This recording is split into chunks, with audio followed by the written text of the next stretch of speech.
There was a time when gay films were scarce and gay men had to find the subtle moments in these so-called straight movies. In this video we're going to take a look at 5 straight movies that were kind of gay. They may not have been homoerotic, but they were gay to an extent. But before we get into the video, I just want to give a special shout out to my Patreon members for supporting me over on Patreon.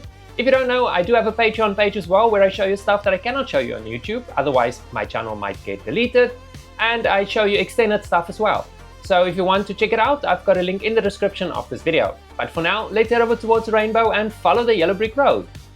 Follow the yellow brick road.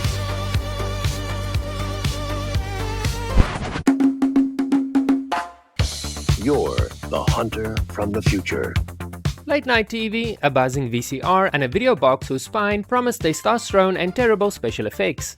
That was basically the setup of Yor the Hunter from the future, which arrived like a fever dream from the era of shoulder pads and synth-pop music. There must be some place in this world where we can live in peace with our people. He is from a future world, trapped in another time. Yor was the incoherent story about a prehistoric hero that meets sci-fi fantasy. Yor is a big blonde warrior who smashes dinosaurs and authority while wandering the landscape that's part barbarian epic, part low-budget future. There are temples, mutant tribes, and an earnest villain monologuing like he's in a different movie. You will be genetically perfect too, and will think the way I want you to. You see, I will operate on your mind until every thought that is not right has been eliminated. I know what you're thinking, this can't possibly be a gay film. But you're kind of wrong. Ray Brown as the handsome Yor isn't subtle. Broad shoulders, sun-baked skin, and a face that's equal parts classic statue and discount action hero. The camera loved Ray Brown, focusing on his slow moves, full body frames, and those poses that linger just a little bit too long. In a decade where male bodies were usually background props, Yor puts a man on display as a main event in the movie. Don't be afraid. I'm your friend, and this is the land you left when you were a child. It was one of those VHS rentals with a setup that lets you notice things without anyone watching noticing that you're more interested in the male lead than the story. Some scenes that are framed like a painting becomes private investigations into your own sexuality, especially when the lights are low and the room is empty. For many men who were still figuring things out back in the 1980s, that unguarded private viewing could translate into something more than appreciation. It could be recognition of your sexual identity. In mainstream media of the early 1980s, men were mostly shown as one thing: stoic, straight, and in service of a plot about women or war. Yor briefly sidesteps that by making the male body the story's visual language.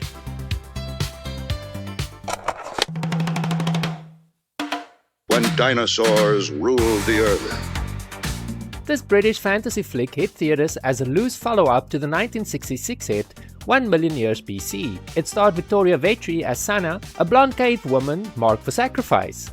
But the real draw for our discussion lies with a male cast. Robin Harden played Tara, a rugged fisherman from the seaside tribe, while Patrick Allen portrayed the stern leader Kingzor, and Drew Hensley took on Kaku, a fierce rival. So why do I say this was an unintentionally gay film? What makes this film stand out in nostalgic circles is the unapologetic showcase of the cavemen. Reviews from the time, like Roger Ebert, noted that the cavemen charged around with clubs and animal skins, but looking back, it's the athletic builds and primal energy that resonates with so many viewers. Tara, in particular, embodies that archetype, a strong, protective figure who rips through dangers shirtless, his muscles flexing in fight scenes against rivals like Kaku, who's equally imposing in his loincloth-clad confrontations. The camera lingers on these moments, from group rituals on cliffs to intense chases through misty jungles, capturing a sense of untamed masculinity that was rare on screen outside of the sword and sandal epics. In the context of 1970s cinema, this was peak exploitation fare. Hammer films knew how to draw crowds with spectacle, and the half-naked cast was part of that formula.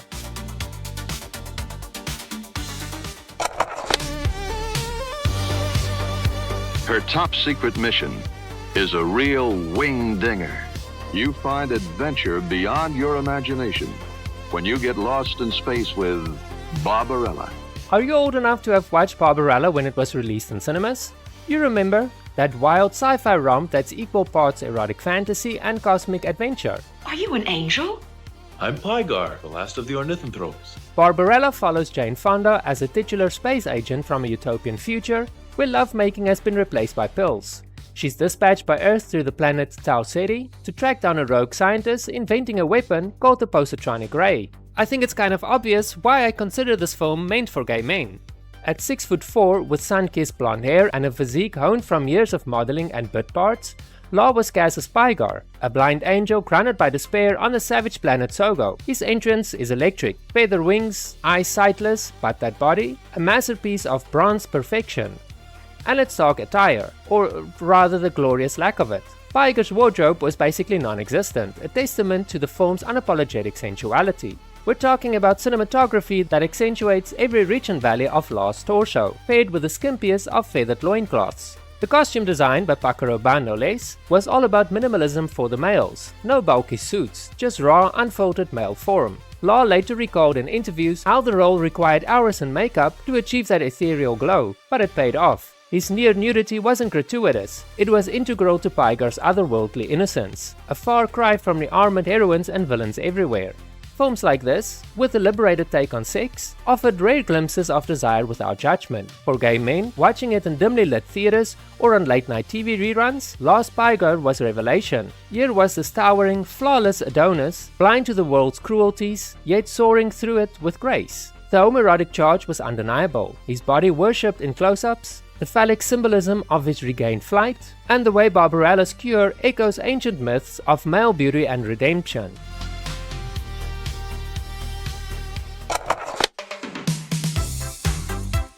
In a paradise filled with wonder, the story continues for a new generation. Return to the Blue Lagoon.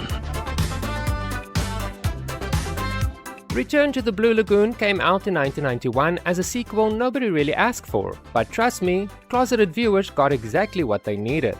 Let's start with the facts before we get distracted by the abs. Brian Krause was a fresh-faced 22-year-old actor when he starred in Return to the Blue Lagoon. Breakfast looks extra good today. Thank you.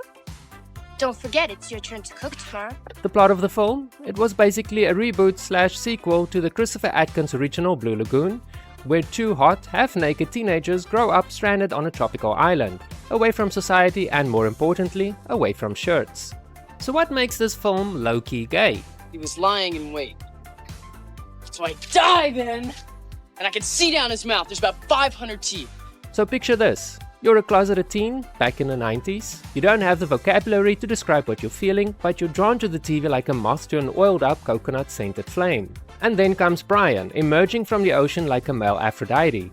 All wet hair and dripping abs. Your remote pauses the moment and your life shifts. It wasn't just that he was handsome, it was that he was safe to crush on, because technically he was a romantic lead in a heterosexual love story. You could stare openly under the guise of following the plot, while your inner world was being completely rearranged. Brian Krause didn't just make us swoon, he made us question. Why were we more interested in him than his love interest? Why did we want to get stranded on an island with him and some coconut oil? The movie was basically a gay rite of passage in disguise. Innocent sensuality and a male lead so beautiful it hurt a little.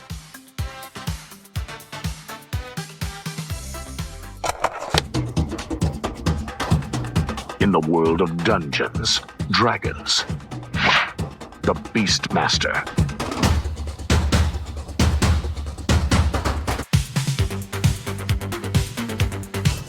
Back in the 80s, when everyone had a VCR, most of us watched a movie that seemed to have been made just to make everyone who watched it a little bit breathless. It was called Beastmaster, and it featured sword, sand, and one very memorable torso.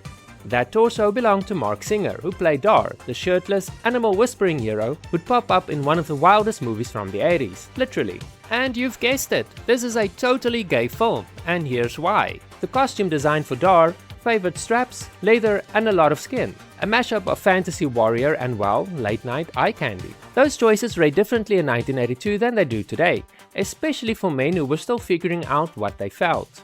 Why do we talk about the loincloth now? Well, because clothing, or the absence thereof, is a storytelling tool. I'm talking about those moments when the camera lingered on Singer's body, while the plot politely went about its business.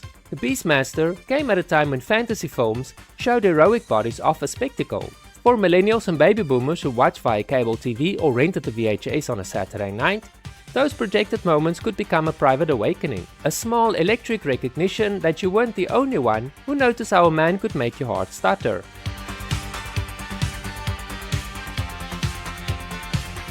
If you enjoyed this video, you might enjoy the video that I did a while back about milestone gay movies from the 80s that changed cinema history. You can watch that video next by clicking on the link that will be popping up on your screen in a moment. Thank you very much for watching this video. It really means a lot to me, so if you enjoyed it, give me a thumbs up. It seems like something small to you, but it means a lot to me because it helps my channel to grow, and it helps to show the algorithm that my videos resonate with people like yourself, and then my videos get pushed to more people like yourself. That way my channel grows. So if you haven't subscribed yet, also click on subscribe, or just double check that you have your notifications set. Just check that you've got your notifications on as well. Once again, thank you very much, and I'll see you in the next video.